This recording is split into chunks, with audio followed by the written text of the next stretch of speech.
Друзья, всем привет! Сегодня мы с вами приготовим очень вкусный шоколадный бисквит.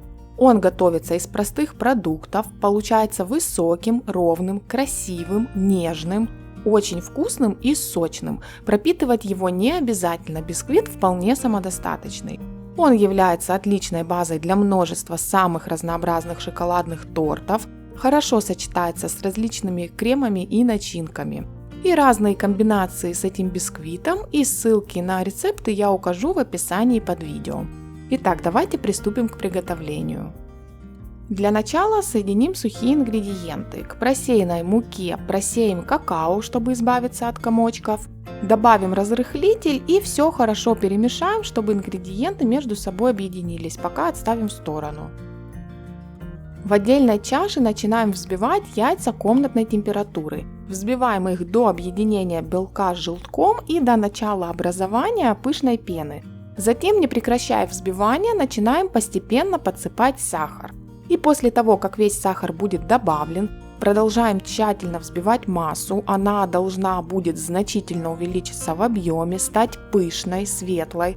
Сахар должен полностью раствориться. А на поверхности будет некоторое время держаться рисунок от венчиков. Время взбивания будет зависеть от мощности вашего миксера. Своим миксером я массу взбивала около 15 минут. Вот так тщательно взбилась масса. Обратите внимание, как сильно она увеличилась в объеме, посветлела, и на поверхности держится рисунок от венчика.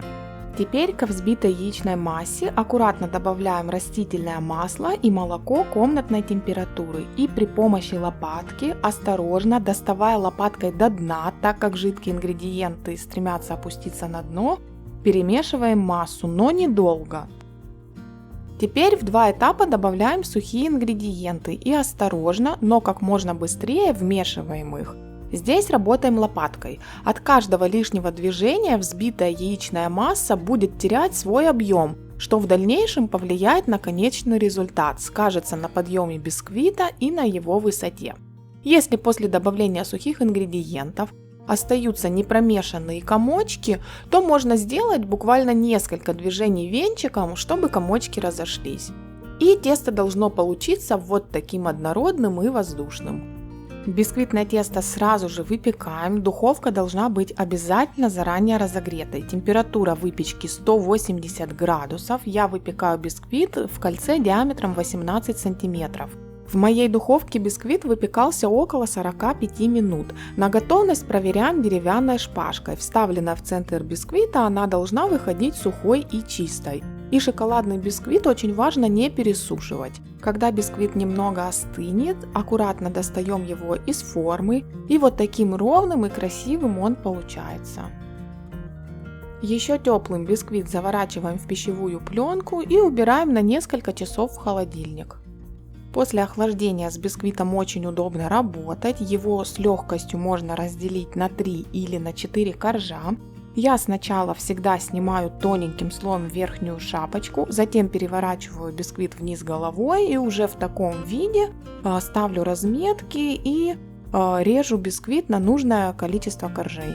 Вот таким получается бисквит в разрезе, он очень ароматный, вкусный, нежный и за счет добавления растительного масла и молока получается как будто сочным.